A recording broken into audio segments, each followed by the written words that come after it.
How you doing, folks? This is Sean McVay with Sean's Outdoor Adventures, welcoming you to this series I'm doing this year. I'm going to be doing a series called Hunting Strategies, and I'm starting it off with the summertime scouting. So in this video, I'm just going to take you scouting with me in the state of Iowa. I will be hanging 2 trail cameras and talking a little bit about strategies for hanging trail cameras on public land with no minerals or anything like that. So let's get started. Alright, so I am at this location getting eaten up by mosquitoes. I will tell you guys something, and girls. Mosquitoes and bugs in Iowa are far worse than I anticipated. I actually wasn't even thinking about it. Now that I'm here, mosquitoes are atrocious. So if you're ever out here in the summertime, before any frost, even in the early fall, be prepared for that. I found an area though that I like for a trail camera, but I want to explore a little more. I don't know if I want to set one up here just yet. I'm contemplating it, but so here's my sort of area. I'm just going to do a little spin move here. It's fairly thick with underbrush right now, like good stuff for foraging. However, come like November, a lot of this will die back, so this will be kind of much more wide open. Although this side here has some more woody type plants. But I like it. I like it, folks. Okay, I got my first trail camera set up, getting eaten up by mosquitoes despite the bug repellent. So the camera is here. Got a lock on it, but let's see here. That big tree right there, actually the video is not doing it justice. But the base of it's probably almost 3 feet across. It's a really big tree, but what it's actually doing is helping to funnel the deer on this side of that tree, which makes this a good spot for a trail camera. When you're on public lands, you want to try to find funnel points to not just hunt the deer, but also run a trail camera. So this tree is helping to bring the deer on this side of it, which is, you know, about 15 feet from this trail camera. So it's going to help keep the deer a little bit closer to the camera and help me get pictures.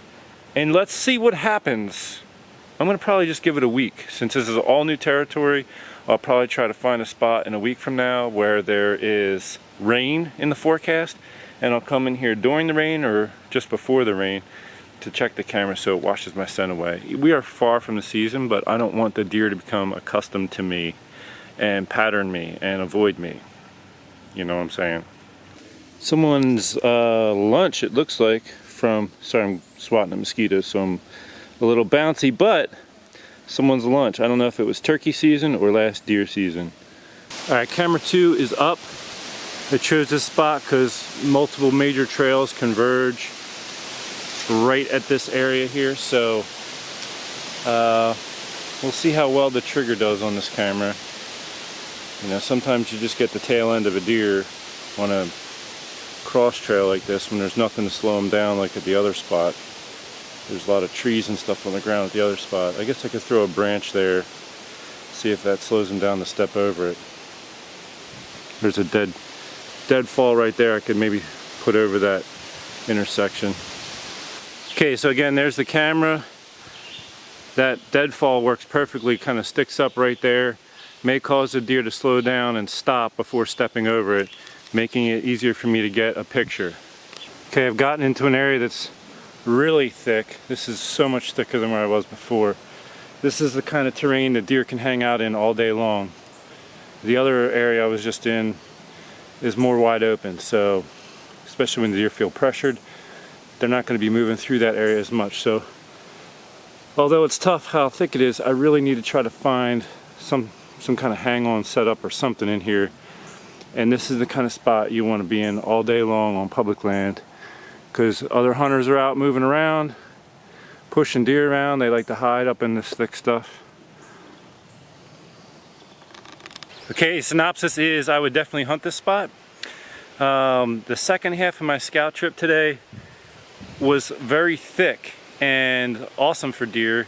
I didn't get a lot of video footage because I was busy fighting through the weeds and stuff. The one spot that I would say, I call it an epicenter of movement, where it really focuses the deer movement to one spot.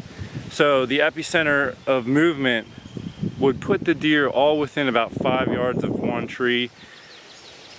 I don't like being that close in a hunting situation. However, I may come back, excuse me, and look at hanging a stand in that, a hang on, because you know, you couldn't get a climber in that tree. It would be maybe a once and done spot or once in a while spot, you know, hunt it early in the season and don't come back till the rut. It's so thick the deer can move around in that stuff all day long. But I'll be curious to see what happens when I check these trail cameras and if I get any pictures.